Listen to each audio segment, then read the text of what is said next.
कुठल्याच अपेक्षेने मी तुझ्याकडून तुला विद्या किंवा तुला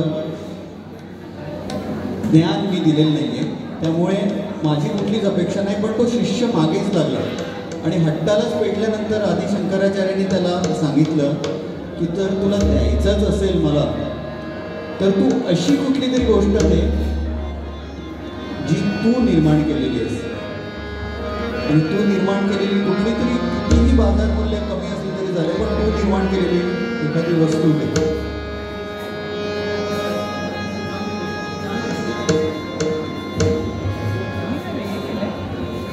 त्यानंतर त्या शिष्याने विचार केला, बरं छान, मी निर्माण केलेली. मग तो कुठेतरी झाडाझुडपांमध्ये गेला, फुलं देऊया का विचार केला.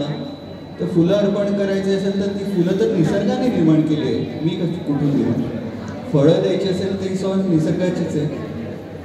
मग शोधता शोधता शोधता त्याच्या मनात असा विचार आला की मी निर्माण केलेली वस्तूच या जगामध्ये नाही आहे. याचा अर्थ आपली परीक्षा घेण्यासाठी गुरुजींनी मला ही अट घातलेली आहे. त्यामुळे पुन्हा तो गुरुजींना शरण गेला आणि शरण गेल्यानंतर गुरुजींना विचारला की मी निर्माण केलेली अशी वस्तूच या पृथ्वीतलावरती नाही आहे, मग मी काय करू आता. तेव्हा गुरुजी म्हणाले, तू निर्माण केलेली एक वस्तू तुझ्याकडे आहे ती मला अर्पण कर. तो शिष्य म्हणाला, माझ्याकडे अशी कुठलीच वस्तू नाही की जी मी निर्माण केली. तेव्हा गुरुजी म्हणाले, एवढं शिक्षण प्राप्त केल्यानंतर तुझ्या मनात झालेला अहंकार हा तू तुझ्या मनात निर्माण केलेला तो मला अर्पण कर, मग तुझं कल्याण होईल.